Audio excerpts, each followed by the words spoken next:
Subscribe now and press the bell icon. Never miss an update. नमस्कार, आदाब, सत श्री अकाल। स्वागत है आपका आपके ही अपने YouTube चैनल ज्ञानदायिनी ऑनलाइन क्लास में। आज का जो टॉपिक है हमारा पज़ल, जो अभी कंप्लीट नहीं हुआ है, ठीक है। तो इस सीरीज़ को आगे बढ़ाते हुए क्वेश्चन आप देख रहे होंगे आपके स्क्रीन पे लगा हुआ है। तो इस पज़ल को सबसे पहले खुद से प्रयास करें बनाने का कि आप कर पाते हैं कि नहीं, ठीक है। तो ज़्यादा समय वेस्ट नहीं करते हैं आपका, सीधे पज़ल पे आते हैं। पज़ल क्या दी हुई है आपको कि ABCDE और F एक समूह के 6 सदस्य हैं जिसमें 3 महिला सदस्य हैं, ठीक है। 6 सदस्य दिए हुए हैं A से लेके F तक, जिसमें 3 महिलाएं हैं, पता नहीं कौन कौन है अभी। फिर आगे बढ़ रहे हैं। ये 3 विभाग लेखा, प्रशासन तथा कार्मिक में काम करते हैं, ठीक है। 3 विभाग दिए हुए हैं, 3 में काम कर रहे हैं। विभाग के नाम, डिपार्टमेंट के नाम दिए हुए हैं, लेखा, कार्मिक और प्रशासन, ठीक। 3 भिन्न भिन्न मंजिलों, यानी कि एक बिल्डिंग में 3 फ्लोर हैं, तो उन तीनों फ्लोर में फर्स्ट, सेकंड, थर्ड फ्लोर पे काम कर रहे हैं।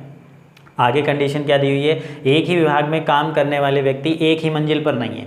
एक ही विभाग में जो काम कर रहे हैं वो एक ही मंजिल पर नहीं है, ठीक है। जैसे लेखा में अगर कोई काम कर रहा है तो फर्स्ट फ्लोर पे ही नहीं होंगे लेखा वाले, एक फर्स्ट पे तो एक थर्ड पे या सेकंड पे, कहीं भी हो सकता है, ठीक है। आगे अगला पॉइंट दिया हुआ है क्या, एक ही मंजिल पर 2 व्यक्ति काम करते हैं। ये भी कंडीशन दी हुई है कि एक मंजिल पर 2 व्यक्तियों को काम करना जरूरी है, और कोई भी 2 महिलाएं एक ही विभाग या एक ही मंजिल पर काम नहीं करती हैं। ये भी कंडीशन दी हुई है, ठीक। अब पज़ल को शुरू कर दिया हुआ है, तो सबसे पहले शुरुआत कैसे करेंगे, जैसे अभी तक हम पज़ल को बनाते आ रहे थे। ABCDE और F 6 व्यक्ति हैं, और यहाँ पे हमने मान लिया मंजिल, और ये हो गया आपका विभाग, ठीक है जी। ऐसे इधर आपका हो गया मंजिल और ये हो गया विभाग।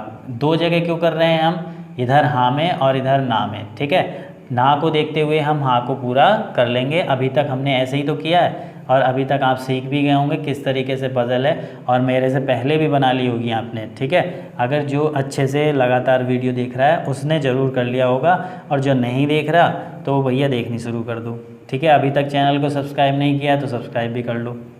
इस तरीके से पज़ल आपकी बन जाएगी। चार्ट हमने प्रिपेयर कर लिया, तो पढ़ते हैं पहला पॉइंट। B और E एक ही विभाग में काम करते हैं किंतु कार्मिक में नहीं। B और E का विभाग एक ही है, लेकिन वो विभाग जो है वो कार्मिक नहीं है। तो हमने नहीं वाली चीज़ इधर रख ली, ठीक है। B और E का विभाग कार्मिक नहीं है, लेकिन B और E एक ही विभाग में काम करते हैं, लेकिन कार्मिक में नहीं। अब लेखा हो सकता है या प्रशासन हो सकता है। आगे बढ़ते हैं।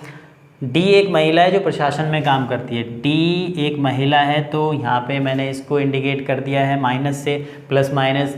तो ये मैंने सारी चीज़ें ब्लड रिलेशन में बताई हुई हैं। ब्लड रिलेशन जिसने नहीं देखी उस वीडियो को, सबसे पहले 3 पार्ट हैं, उसको जाके देखें, तो उसमें क्लियर हो जाएगा। क्यों, क्योंकि अभी इस वीडियो में आगे आप देखेंगे कि ब्लड रिलेशन की पज़ल भी है, तो इसलिए ब्लड रिलेशन का पक्का होना बहुत ज़रूरी है। जो नए व्यूवर्स हैं, जो वीडियो रेगुलर देख रहे हैं, उनको तो कोई बात ही नहीं है, अच्छे से समझ में आ रहा होगा, ठीक। तो D क्या है, एक महिला है, तो हमने माइनस से इंडिकेट कर दिया। अब D महिला है जो प्रशासन में काम कर रही है, इसका विभाग हमें दे दिया ऑलरेडी, क्या दिया हुआ है, प्रशासन। तो हमने इसका विभाग लिख लिया, प्रशासन।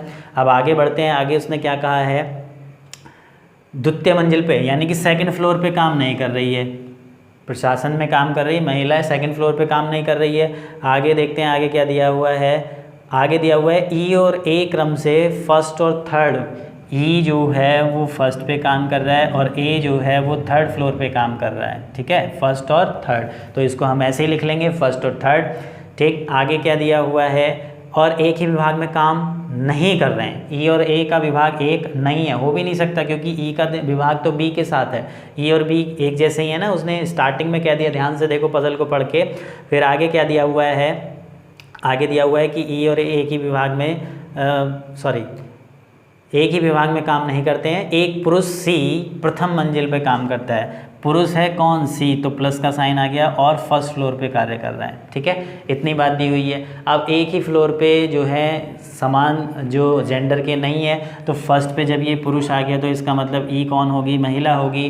ठीक है, अब उसने ये कहा है कि बी और ई का विभाग एक ही है। अब बी और ई का विभाग एक ही है तो प्रत्येक विभाग में 2 व्यक्तियों का जाना जरूरी है। प्रशासन में ऑलरेडी आ चुका है, कार्मिक में ये जा नहीं सकते। ठीक है, प्रशासन में ऑलरेडी एक व्यक्ति जब आ चुका है तो प्रशासन में फिर 3 हो जाएंगे। तो अब इसका विभाग कौन सा बच रहा है, बी और ई का विभाग हो गया आपका लेखा। ठीक है, अब ना को देखते हुए हाँ हम कंप्लीट करते चल रहे हैं। देखो ध्यान से, डी सेकंड फ्लोर पे वर्क नहीं कर रही है। जो डी महिला है ये सेकंड फ्लोर पे वर्क नहीं कर रही है। फर्स्ट पे ऑलरेडी 2 व्यक्ति जा चुके हैं तो इसका फ्लोर कौन सा हो गया, थर्ड हो गया। ठीक है, और जब एक ही विभाग पे सेम जेंडर के व्यक्ति नहीं है, तो जब डी महिला है और ये एक ही फ्लोर पे बात कर रहे हैं तो एक ही फ्लोर हो गया इसका थर्ड। तो इसका मतलब ए कौन हो जाएगा, पुरुष, क्योंकि एक ही फ्लोर पे सेम जेंडर के व्यक्ति नहीं है। तो जब महिला आ चुकी है थर्ड फ्लोर पे तो एक पुरुष आएगा और थर्ड फ्लोर पे ऑलरेडी ए था तो इसका जेंडर क्या हो गया, ए हो गया, वो सॉरी इसका जेंडर क्या हो गया, मेल हो गया। ठीक, उसके बाद आगे बढ़ रहे हैं। अब देखो थर्ड में भी 2 लोग आ चुके हैं, फर्स्ट में भी, तो विभाग कौन सा बच रहा है आपका, फ्लोर कौन सा बच रहा है, सेकंड। तो फ्लोर तो सब कंप्लीट हो गए। अब क्या करना है हमें, अब हमें विभाग कंप्लीट करने हैं। वो कैसे होंगे, तो आगे देखो ध्यान से, लेखा में ऑलरेडी आ चुके हैं। अब बचा है क्या है, प्रशासन, और आपका क्या बचा है, कार्मिक। अब ध्यान से देखो, थर्ड फ्लोर पे ये ऑलरेडी प्रशासन में आ चुका है तो ये थर्ड फ्लोर वाला ये क्या प्रशासन में जाएगा, नहीं जाएगा। तो इसका विभाग कौन सा हो जाएगा आपका, कार्मिक हो जाएगा। ठीक, क्योंकि लेखा में तो ऑलरेडी 2 व्यक्ति जा चुके हैं। अब फर्स्ट वाला और ये 2 व्यक्ति बचे हुए हैं, इनका विभाग कैसे क्लियर होगा, तो ध्यान से अगर हम देखें कि ये सेकंड फ्लोर पे जो ये है सेकंड फ्लोर वाला और ये सेकंड फ्लोर वाले, तो इनका भी हमें कैसे पता चलेगा, जेंडर। तो जेंडर क्लियर करने के लिए देखो ध्यान से, यहाँ पे हम बात कर रहे हैं लेखा विभाग में 2 व्यक्ति हैं। अब लेखा विभाग में जब 2 व्यक्ति हैं, एक ऑलरेडी महिला आ चुकी, तो जाहिर सी बात है ये कौन होगा, पुरुष। और जब ये पुरुष होगा तो फिर जाहिर सी बात है 3 पुरुष आ गए तो ये 3 कौन हो गई, महिलाएं हो गई, 3 महिलाएं हो गई। ठीक, अब ध्यान से हमें ये देखना है विभाग को कैसे कंप्लीट हम करेंगे।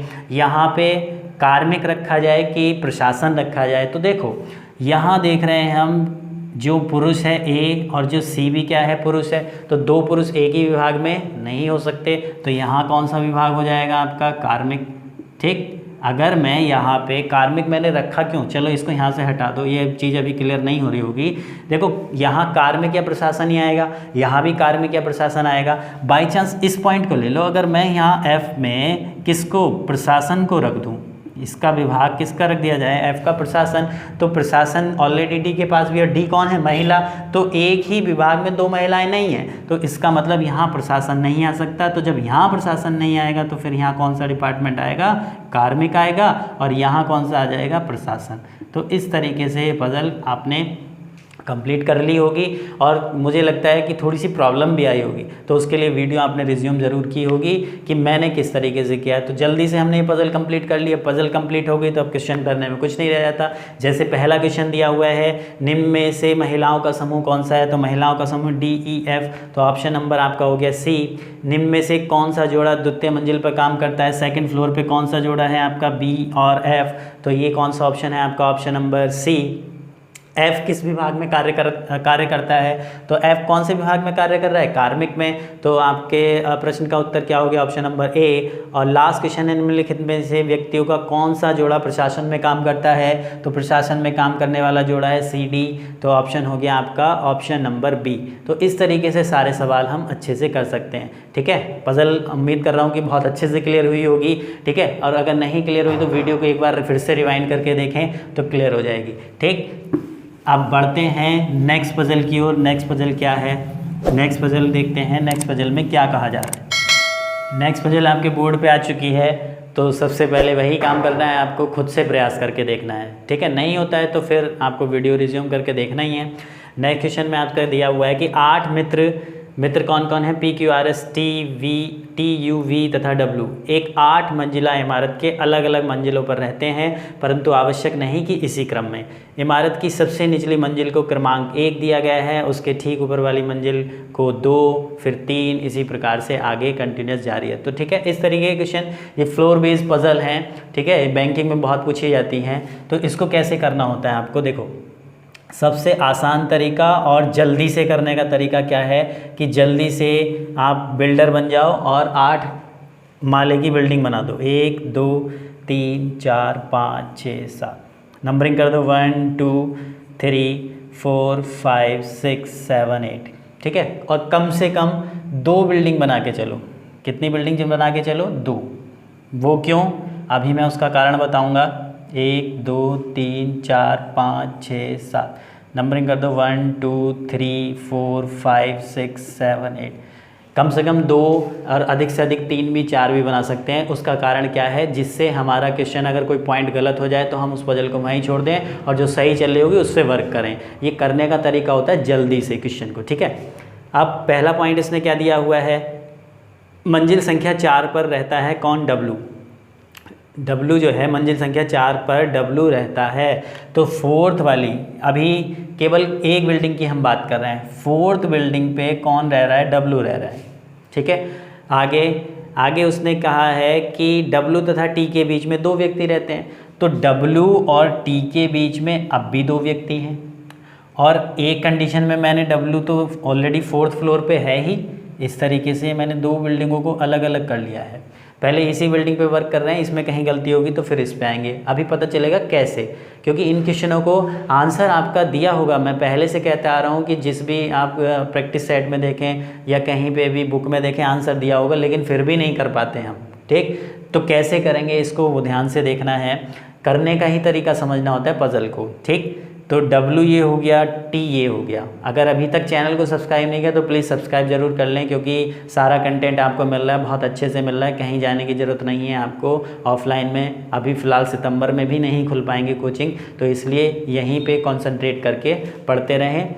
तो W और T के बीच में 2 व्यक्ति। अब आप ये कहोगे जी हम T को हम यहाँ क्यों नहीं ले सकते, यहाँ भी तो W और T के बीच में 2 व्यक्ति आएंगे। बिल्कुल सही बात है, तो W और T को यहाँ पे रख लो।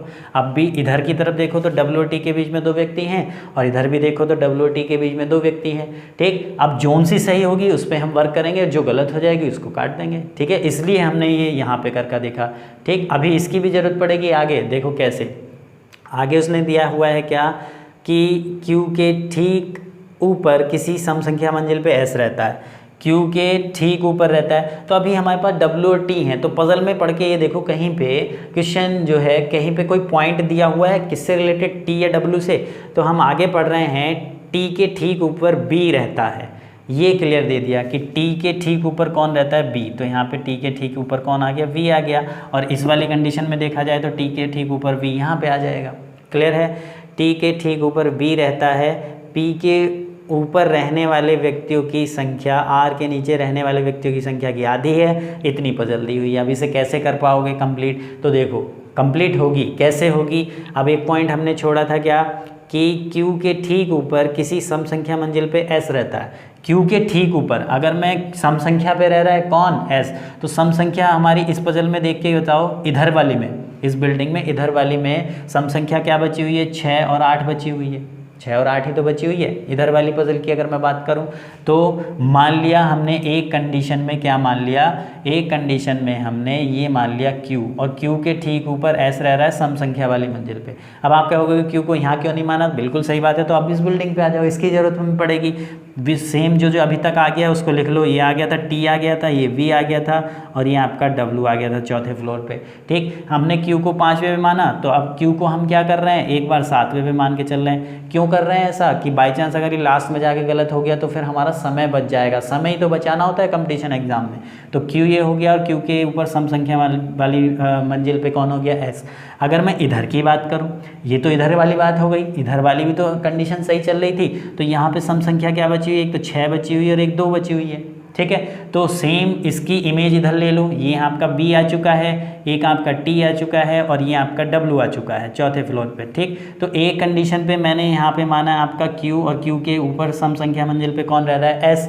अब आप ये कहोगे कि Q को हमने यहाँ पे क्यों नहीं माना पहले स्थान पे, तो वही हमने इसलिए ये इमेज बनाई है। तो Q को हमने यहाँ मान लिया और इसके ऊपर सम संख्या मंजिल पे कौन हो गया, S, क्योंकि और कहीं कंडीशन ही नहीं बन रही थी, ठीक। आगे और पॉइंट जो रह गया था, S तथा U के बीच केवल एक व्यक्ति रहता है। किस किस के, S तथा U के बीच एक व्यक्ति रहता है। तो S और U के बीच एक व्यक्ति क्या इस इधर वाली कंडीशन में बन पाएगा, तो ये कंडीशन तो बन ही नहीं रही है, तो वही कट। यहाँ पे देखें S और U के बीच में एक व्यक्ति हो पाएगा, बिल्कुल हो पाएगा, तो यहाँ पे U आ गया। इस वाली कंडीशन में देखें S और U के बीच में, तो ये वाली कंडीशन भी कट हो गई। S और U के बीच में एक व्यक्ति बिल्कुल रह सकता है, तो S और U ये हो गया, क्लियर हो गया। तो यानी कि ये वाली दो कंडीशन तो ये इधर वाली और इधर वाली तो कट हो गई, इधर वाली सही चल रही है दोनों बिल्डिंग्स में, ठीक। अब इसमें फैसला कौन करेगा कि ये सही है कि ये सही है, तो इसका फैसला करेगा जो लास्ट पॉइंट है। लास्ट पॉइंट क्या दिया हुआ है कि P के ऊपर रहने वाले व्यक्तियों की संख्या R के नीचे रहने वाले व्यक्तियों की संख्या की आधी है, ठीक है। P के ऊपर रहने वाले, अब इस कंडीशन में देखो दो ही जगह खाली है, दो ही जगह खाली हैं। अब मैं यहाँ पे अगर P को मान लूँ और यहाँ पे R को मान लूँ, मान रहा हूँ मैं, तो P के ऊपर रहने वालों की संख्या क्या R के नीचे वालों की आधी है। R के नीचे 2 रह रहे हैं, तो 2 का आधा 1 होना चाहिए, तो P के ऊपर तो 3 है। तो ये कंडीशन तो सेटिस्फाई नहीं हो रही R को यहाँ पे रख के। चलो यहाँ पे नहीं रखा तो R को हम यहाँ पे रख के देख रहे हैं और P को यहाँ पे। तो P के ऊपर कितने व्यक्ति रह रहे हैं, 1 2 3 4 5 व्यक्ति रह रहे हैं। कितने व्यक्ति रह रहे हैं, 5। तो क्या R के नीचे 10 व्यक्ति हैं, कहने का मतलब ये है कि P के ऊपर रहने वालों की संख्या आधी है R के नीचे रहने वालों की संख्या की। तो R के नीचे कितने व्यक्ति, 1 2 3 4 व्यक्ति रह रहे हैं, तो P के ऊपर 2 होने चाहिए, तो लेकिन P के ऊपर तो 1 2 3 4 5 आ रहे हैं, तो ये कंडीशन तो गलत हो रही। R और P इस पजल में तो सेटिस्फाई हो ही नहीं पा रहे। अब इस पजल की मैं बात करूँ, इस बिल्डिंग की बात करूँ, तो यहाँ पर मैंने मान लिया R और यहाँ पर मान लिया P। तो R के नीचे रहने वालों की संख्या 1 2 3 4 5 6 है, और P के ऊपर क्या 5 आ रहे हैं, 1 2 3 सॉरी 6 का आधा 3, तो P के ऊपर 3 आ रहे हैं क्या, 1 2 3 4 5 आ रहे हैं। तो ये कंडीशन भी सेटिस्फाई नहीं हो रही। तो R को फिर यहाँ ना रख करके R को यहाँ मान के देखो और P को यहाँ मान के देखो। अब कंडीशन सेटिस्फाई हुई क्या, R के नीचे रहने वालों की संख्या P के ऊपर रहने वालों की संख्या की आधी है। यही तो है लास्ट पॉइंट।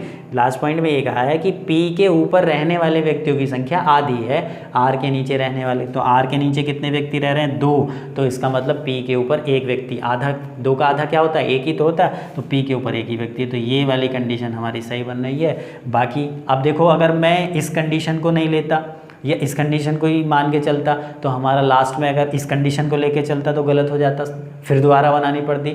इस कंडीशन को लेके चलता, फिर दोबारा बनानी पड़ती। इसलिए मैं कहता हूँ कि एक साथ जितनी भी फ्लोर बेस्ड पजल आएंगी उसको करने का तरीका ये रहता है कि एक साथ पहले बिल्डिंग बना के देख लें और पॉइंट रखते चले जाएँ, ठीक है। पजल आपकी कंप्लीट हो गई। क्वेश्चन करना बहुत आसान, जैसे कि पहला क्वेश्चन, निम्नलिखित में से कौन Q तथा R की मंजिल के ठीक बीच में रहता है। Q और R के ठीक बीच में कौन रहता है, W। तो आपके प्रश्न का उत्तर क्या हो जाएगा, ऑप्शन नंबर बी।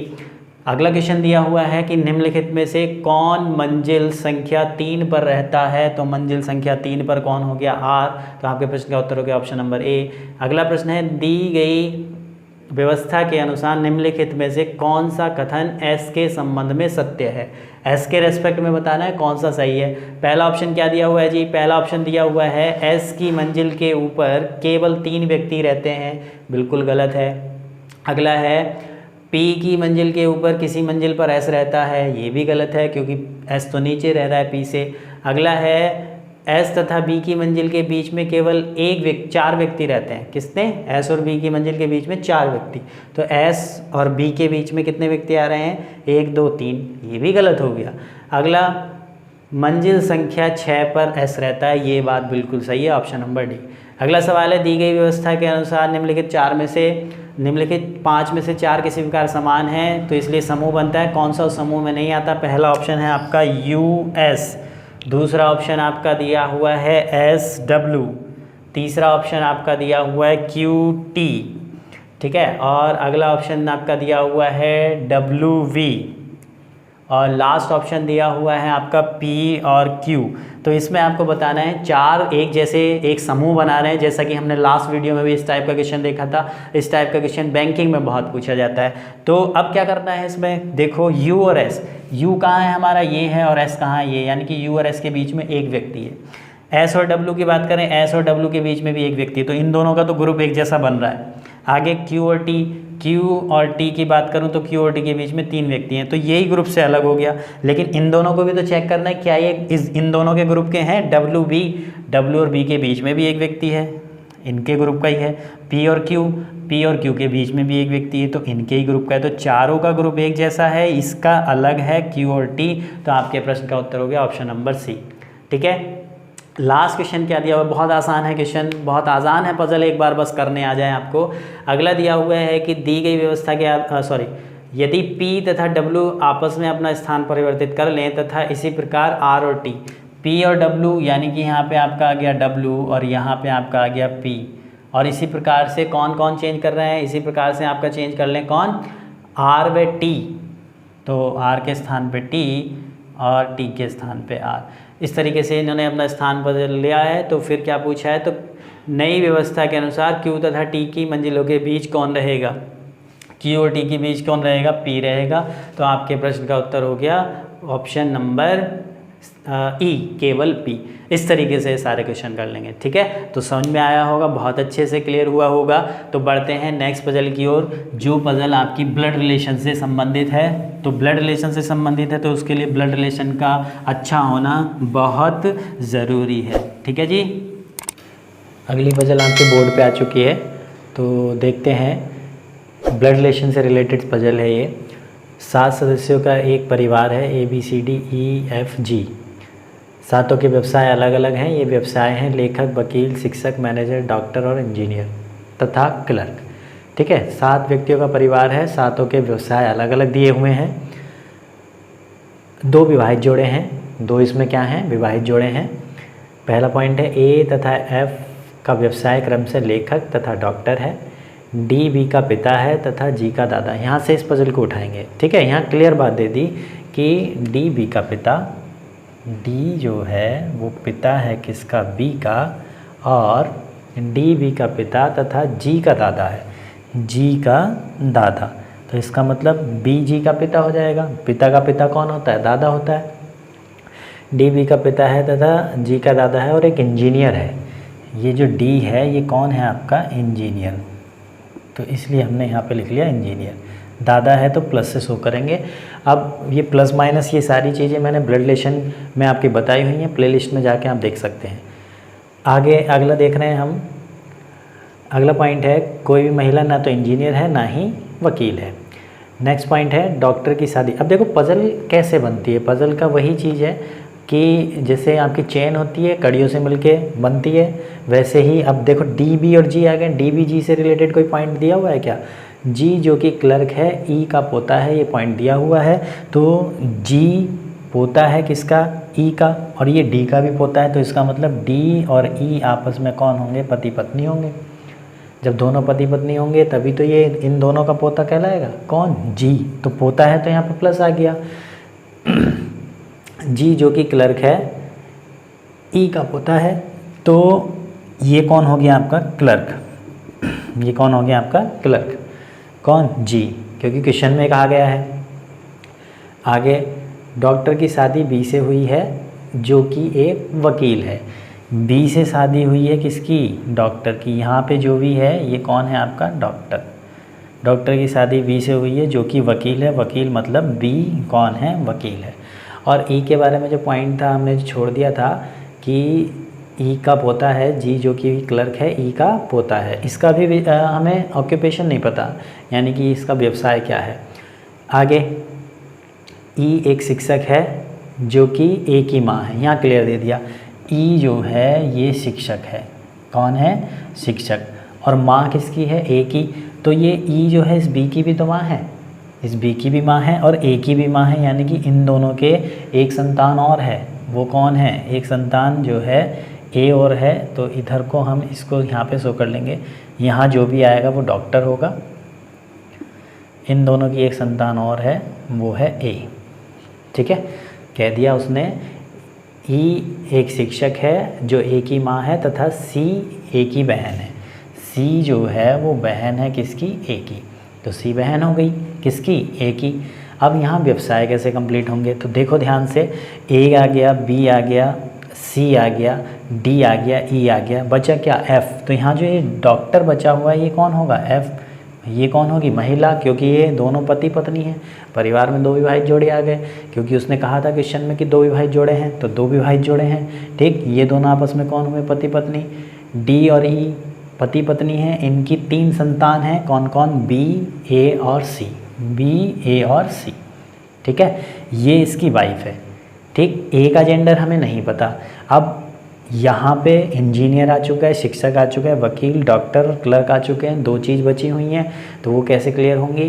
तो यहाँ पे हमने देखा लास्ट जो पॉइंट है कि ई एक शिक्षक है जो ए की माँ है तथा सी ए की बहन है। अब यहाँ ए तथा एफ के व्यवसाय हमें ऑलरेडी कौन से पॉइंट में दिए हुए हैं, हमें दिए हुए हैं चौथे पॉइंट में। ए तथा एफ का व्यवसाय क्रम से लेखक तथा डॉक्टर है। ए तो कौन हो गया, लेखक, और एफ़ क्या हो गया आपका, डॉक्टर। तो एफ़ हो गया डॉक्टर और ए क्या हो गया, ये लेखक हो गया। ठीक, इंजीनियर आ गया, शिक्षक आ गया, वकील आ गया, डॉक्टर आ गया, लेखक आ गया, क्लर्क आ गया, एक चीज़ बच रही, मैनेजर। तो सी कौन हो गया आपका, मैनेजर। ठीक है जी, इतनी बात क्लियर हो गई। ये आपकी पजल पूरी कंप्लीट हो गई। अब क्वेश्चन करना बहुत आसान। क्वेश्चन क्या दिया हुआ है, जैसे कि ई का बी से क्या संबंध है, ई का बी से, यानी कि ये ई इस बी की कौन है, माँ है। तो आपके प्रश्न का उत्तर हो गया ऑप्शन नंबर बी। सी का एफ से क्या संबंध है, सी का एफ से, यानी कि ये सी इस एफ की कौन हो गई। तो ये देखो ध्यान से, ये इसका पति है और ये इसकी बहन है। इन दोनों के 3 संतान हैं, कौन कौन। अगर मैं इसको इस तरीके से बना दूँ, यहाँ पे डी और ई, ये दोनों कौन हो गए, पति पत्नी। इनके 3 बच्चे हैं, कौन कौन, एक तो बी है, एक आपका ए है और एक आपका सी है। सी का जेंडर दिया हुआ है, बी का, इसका जेंडर नहीं दिया हुआ है। और बी की पत्नी कौन है, एफ। यहाँ पे मैंने इसको इस तरीके से बना दिया है, समझना आपको अच्छे से समझ में आ जाए, जिससे कि पूछा था कि सी का बी से क्या संबंध है, सी का एफ से, सॉरी क्वेश्चन पूछा है आपका, सी का एफ से क्या संबंध है। तो ये सी इस एफ की कौन हुई, ये इसका पति और ये इसकी बहन। पति की बहन कौन होती है, ननंद होती है। तो आपके प्रश्न का उत्तर हो गया ऑप्शन नंबर सी।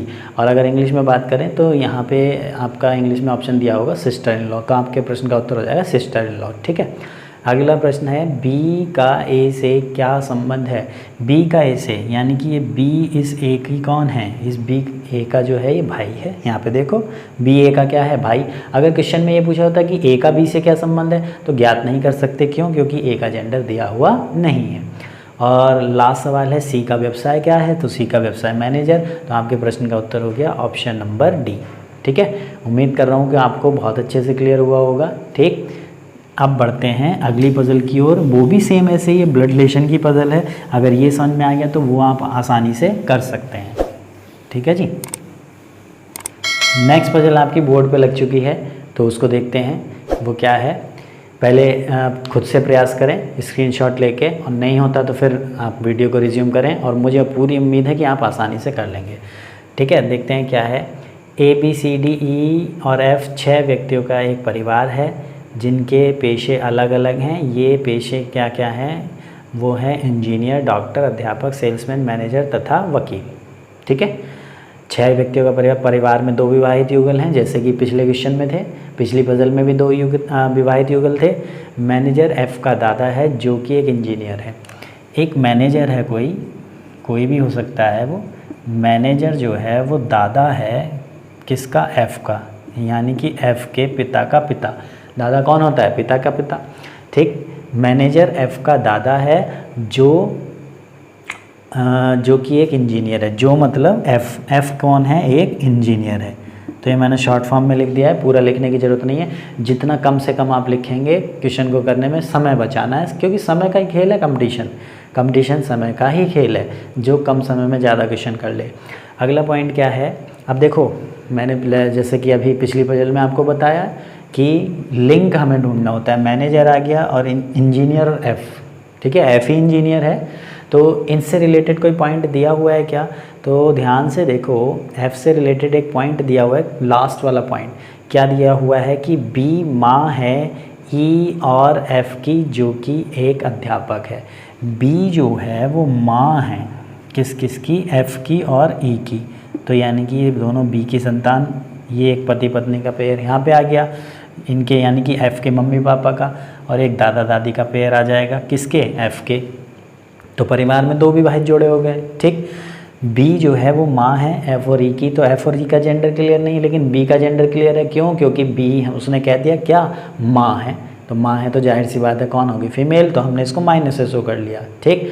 और अच्छे से ब्लड रिलेशन को पहले, ये पज़ल जो ये चित्र हम बना रहे हैं, इसको बनाने का तरीका मैंने ब्लड रिलेशन के टॉपिक में बताया हुआ, प्लेलिस्ट में पड़ा हुआ है, तो सबसे पहले जाके उसको देखें। और जिसका ये टॉपिक बहुत अच्छे है तो उसे देखने की ज़रूरत है ही नहीं, उसका तो टॉपिक अच्छा है। लेकिन बहुत से बच्चों की प्रॉब्लम रहती है कि ब्लड रिलेशन समझ में नहीं आता, तो प्लेलिस्ट में जाके देखें, बहुत अच्छी वीडियो बनी हुई है, ठीक। मुझे लगता है कि अगर उनको आपने एक बार अच्छे से देख लिया तो आपका ब्लड रिलेशन टॉपिक बहुत अच्छा हो जाएगा, ठीक। फिर आगे बढ़ते हैं। अभी पजल हमारी पूरी नहीं हुई है, हमने पॉइंट कौन सा छोड़ दिया? पहला पॉइंट पढ़ा, लास्ट का पढ़ा है। आगे हमने जो पॉइंट है वो क्या है? तीसरा पॉइंट हमने पढ़ लिया है और लास्ट का पढ़ लिया है। सेल्समैन सी एक महिला अध्यापक से विवाहित है। सेल्समैन सी जो है एक महिला अध्यापक से विवाहित है, ठीक। अब महिला अध्यापक कौन है? लास्ट पॉइंट में देखो, बी माँ है ई और एफ की, जो एक अध्यापक है। बी जो है वो कौन है? अध्यापक है। ये लास्ट पॉइंट में दिया हुआ था, पूरा पॉइंट हमने नहीं पढ़ा था, ठीक। अब तीसरा जो पॉइंट हमें दिया हुआ है, सॉरी चौथा, सेल्समैन जो है सी एक महिला अध्यापक से विवाहित है। सेल्समैन सी महिला अध्यापक आ चुकी है, तो यहाँ पे कौन आ गया? सी, ठीक है। ये फीमेल है तो जाहिर सी बात है मेल होगा क्योंकि पति पत्नी है। तो महिला अध्यापक से कौन विवाहित है? सेल्समैन। और सेल्समैन कौन है? सी है आपका, ठीक है। तो 4 व्यक्ति आ गए हैं। अगला पॉइंट क्या दिया हुआ है? डॉक्टर डी का विवाह मैनेजर से हुआ है। मैनेजर से किसका विवाह हुआ है? डॉक्टर। यहाँ पे जो भी कोई है डॉक्टर, वो कौन है? डी। तो ये कौन होगी? फीमेल। क्यों? क्योंकि ये मैनेजर कौन है? एफ का दादा। तो दादा है, दादा की शादी दादी से तो होगी, ठीक है। तो जानी सी बात है ये कौन होगी? फीमेल, और ये होगा मेल। अब सब व्यक्ति आ गए हैं, बचा कौन? ए। तो ए यहाँ पे आ गया। जब ये फीमेल है तो ये मेल होगा, ठीक। ए और डी की शादी, विवाहित जोड़ा, इनकी एक संतान सी और बी की दोनों की शादी हुई, विवाहित जोड़ा, और इनकी संतान है एफ और ई।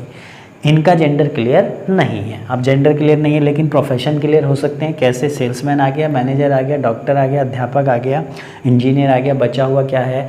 बचा हुआ प्रोफेशन आपका वकील। तो ई कौन हो गया? आपका वकील। Puzzle complete. अब एक बार जब पजल कंप्लीट हो जाए, क्वेश्चन करना बहुत आसान। जैसे कि पहला क्वेश्चन क्या दिया हुआ है आपका? पहला क्वेश्चन दिया है ई का व्यवसाय क्या है? तो ई का व्यवसाय क्या है? वकील। तो आपके प्रश्न का उत्तर हो गया ऑप्शन नंबर सी। सेल्समैन का विवाह किसके साथ हुआ है? सेल्समैन का विवाह जो है वो बी अध्यापक के साथ हुआ है। तो अध्यापक तो ऑप्शन में है नहीं, तो आंसर क्या हो गया? ऑप्शन नंबर सी, यानी कि बी से हुआ है, ठीक। उसके बाद नेक्स्ट है आपका, डॉक्टर का एफ से क्या संबंध है? इस डॉक्टर का एफ से क्या संबंध है? तो ये डॉक्टर डी जो है ये एफ की कौन है? दादी, क्योंकि ये दादा की पत्नी कौन होती है? दादी होती है। तो आपके प्रश्न का उत्तर हो गया ऑप्शन नंबर सी। ए का सी से क्या संबंध है? ए का सी से, तो ए कौन है? सी के पिता। तो ऑप्शन नंबर क्या हो गया आपका? ए।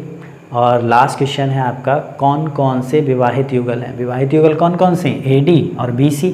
है कोई ऑप्शन?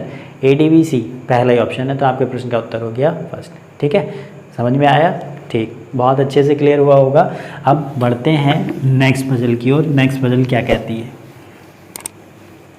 नेक्स्ट पजल आपके बोर्ड पे लग चुकी है, तो ये इस वीडियो की लास्ट पजल है, ठीक है। पजल तो बहुत हैं, आपके पास प्रैक्टिस सेट में मिल जाएंगी, बुक में मिल जाएंगी, लेकिन मैंने पजल को करने का, पहेली को करने का तरीका समझाया केवल, ठीक है। अभी तो आप नेक्स्ट वीडियो में देखेंगे जब सिटिंग अरेंजमेंट के साथ ब्लड रिलेशन, अभी तो केवल ब्लड रिलेशन की और ऑक्यूपेशन की थी। अब क्या होगा? सिटिंग अरेंजमेंट के साथ ब्लड रिलेशन आ जाएगा, तो वो हम देखेंगे अगली वीडियो में, ठीक है। और अभी तक चैनल को सब्सक्राइब नहीं किया है तो सब्सक्राइब कर दें और वीडियो को लाइक ज़रूर कर दिया करें। बहुत मेहनत लगती है एक वीडियो को शूट करने में, ठीक है। और अपनी राय कमेंट में ज़रूर दें। वीडियो आपको पसंद आती है तो लाइक ज़रूर करें और ये ज़रूर बताएं कि हाँ आपके लिए वीडियो हेल्पफुल है या नहीं है। तो तो नेक्स्ट पजल को देखते हैं। नेक्स्ट पजल में क्या दिया हुआ है, कोई टेनिस कोच आगे आने वाले टूर्नामेंट के लिए 4 खिलाड़ियों की टीम इकट्ठा करना चाहता है। उसके लिए 7 खिलाड़ी उपलब्ध हैं। 4 खिलाड़ियों की टीम बनानी है और 7 खिलाड़ी उपलब्ध हैं। उसमें दिया हुआ है 3 पुरुष हैं ABC। पुरुष दिए हुए हैं कितने, 3। कौन कौन से, A, B और C। और आगे दिया हुआ है महिलाएं हैं WXYZ। महिलाएं दी हुई हैं WXY और Z। 4 महिलाएं 3 पुरुष, ठीक है। टोटल 7 व्यक्ति हैं, 4 व्यक्तियों की टीम बनानी है। और कंडीशन उसमें दी हुई है। कंडीशन क्या दी हुई है, सभी खिलाड़ियों की क्षमताएं समान हैं और टीम में कम से कम 2 पुरुषों का होना जरूरी है। 2 पुरुष भी होने चाहिए टीम में, कम से कम, ज़्यादा से ज़्यादा 3 भी हो सकते हैं, ठीक। 4 की टीम के लिए सभी खिलाड़ियों 4 की टीम के लिए सभी खिलाड़ियों का एक दूसरे से खेलने के योग्य होना आवश्यक है, लेकिन बी डब्ल्यू के साथ नहीं खेलता। कंडीशन दे दी कि बी को अगर हम चुनेंगे तो फिर डब्ल्यू को नहीं चुनना, यानी कि बी और डब्ल्यू एक साथ नहीं आ सकते टीम में। अगला पॉइंट क्या दिया हुआ है, अगले पॉइंट में दिया हुआ है सी जेड के साथ नहीं खेल सकता। सी जो है, अगर सी को चुनोगे तो जेड को नहीं चुन सकते। सी जेड के साथ नहीं खेलेगा, दोनों में 36 का आंकड़ा है। आगे देख रहे हैं हम, डब्ल्यू वाई के साथ नहीं खेल सकती, डब्ल्यू जो है वो वाई के साथ नहीं खेल सकती। ये दोनों आपस में लड़ती रहती हैं, तो ये दोनों आपस में नहीं खेलेंगी। तो अब कैसे टीम बनेगी 4 सदस्यों की, तो ये क्वेश्चन कैसे करेंगे। क्वेश्चन हमने पूछा हुआ है, जैसे कि हम देख रहे हैं, यदि वाई को चुना जाए और बी को न चुना जाए, वाई को चुना जाए और बी को न चुना जाए, तो निम्नलिखित में से कौन सी टीम बनेगी। वाई को चुना जा रहा है और किसको नहीं चुना जा रहा है, वाई को चुना जाए और बी को ना चुना जाए। तो जब वाई चुन लिया गया, 3 सदस्य और आने हैं, तो ध्यान से देखो, वाई जब चुन लिया तो क्या उसके साथ डब्ल्यू आ जाएगा, बिल्कुल नहीं आएगा। तो जैसे कि पहले ऑप्शन में डब्ल्यू है, ये कट गया। पहला ऑप्शन आपको दिया हुआ है क्या, पहला ऑप्शन है आपका ACWZ, तो ये कट गया क्योंकि डब्ल्यू आ गया, वैसे भी वाई नहीं है इसमें। और लास्ट का ऑप्शन भी कट गया, क्यों, क्योंकि वाई के साथ तो डब्ल्यू नहीं आ सकता। तो ऑप्शन नंबर ए और ऑप्शन नंबर डी दोनों कट हो चुके। बचे क्या, बी और सी। बी ऑप्शन क्या है आपका, ACXY, और ऑप्शन नंबर आपका सी है ACYZ। ठीक है। क्वेश्चन में क्या किया दिया था उसने कि वाई को चुना जाए और बी को ना चुना जाए, तो वाई तो टीम में होना चाहिए, ठीक। तो अब इन दोनों में से कौन सा ऑप्शन सही होगा, देखो ध्यान से, सी के साथ जेड नहीं आना और यहाँ पे सी के साथ जेड रखा हुआ है, तो इसका मतलब ये ऑप्शन भी आपका कैसा हो गया, गलत। तो आपके प्रश्न का उत्तर हो गया ऑप्शन नंबर बी। ए और डी तो पहले ही गलत हो गए थे, बी और सी में से हमें चुनाव करना था। सी जेड के साथ आ नहीं सकता और सी जेड के साथ रखा हुआ, तो आपका ऑप्शन क्या हो गया, ऑप्शन नंबर बी। ठीक है, उम्मीद कर रहा हूँ बहुत अच्छे से क्लियर हुआ होगा।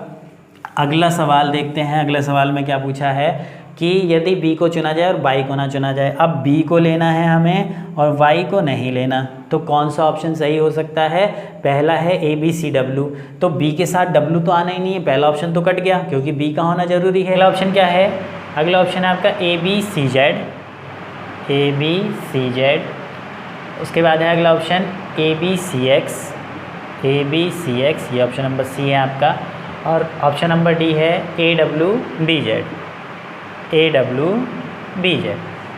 तो देखो ध्यान से, पहला तो कट ही चुका है, बी और वाई, बी को तो चुना जाना है, वाई को नहीं चुना जाना। तो अब इसमें ध्यान से देखना है हमें, सी के साथ जेड नहीं आ सकता, तो ये ऑप्शन भी गलत हो गया आपका। पहला ऑलरेडी गलत हो चुका है, दूसरा आपका गलत हो गया। अब इन दोनों में कौन सा सही बनेगा, इन दोनों को ध्यान से देखना है हमें। तो बी के साथ डब्ल्यू नहीं आना, तो यहाँ पे बी के साथ डब्ल्यू आया हुआ है, तो आपके प्रश्न का उत्तर क्या हो गया, ऑप्शन नंबर सी। ठीक है जी। फिर अगला सवाल है, नेक्स्ट क्वेश्चन क्या कह रहे हैं वो, नेक्स्ट क्वेश्चन में ये कह रहे हैं कि यदि सभी 3 पुरुषों को चुन लिया जाए, सभी 3 पुरुष कौन कौन से हैं आपके, ए, बी और सी, इन तीनों को अगर चुन लिया जाए और तो 4 सदस्यों की टीम के कितने संयोजन संभव है। ठीक है, कितने संयोजन संभव होंगे ये हमें देखना है। तो देखो ध्यान से, अब बी के साथ डब्ल्यू नहीं आना, तो इसका मतलब ये ख़त्म हो गया। उसके बाद इसको मैं ऐसे कर लेता हूँ, ये नहीं आना है। उसके बाद जो है सी के साथ जेड नहीं आना तो ये नहीं आ सकता आपका, ये नहीं आ सकता डब्लू। बचे कौन, एक्स वाई। तो ए बी सी यानी तीनों पुरुष अगर होंगे तो एक्स भी आ सकता है, ठीक है। और आपका ए बी सी के साथ वाई भी आ सकता है। कोई कंडीशन हमारी गलत भी नहीं हो रही। तो कितने संयोजन बन सकते हैं, केवल 2 संयोजन बन सकते हैं। तो आपके प्रश्न का उत्तर हो गया ऑप्शन नंबर बी, ठीक है। उम्मीद कर रहा हूँ कि आपको वीडियो बहुत अच्छी लगी होगी। और कल जो यानी कि नेक्स्ट वीडियो आपकी आने वाली है, वो आपकी जो वीडियो होगी वो ब्लड रिलेशन और आपकी सिटिंग अरेंजमेंट से रिलेटेड वीडियो होगी। तो इंतज़ार करें उसका। और ये वीडियो आपको कैसी लगी कमेंट में ज़रूर करके बताना। और अभी तक चैनल को सब्सक्राइब नहीं किया है तो चैनल को प्लीज़ सब्सक्राइब कर लें। अब मिलते हैं ऐसी अच्छी वीडियो के साथ। Thanks for watching Gyandayini online class YouTube channel.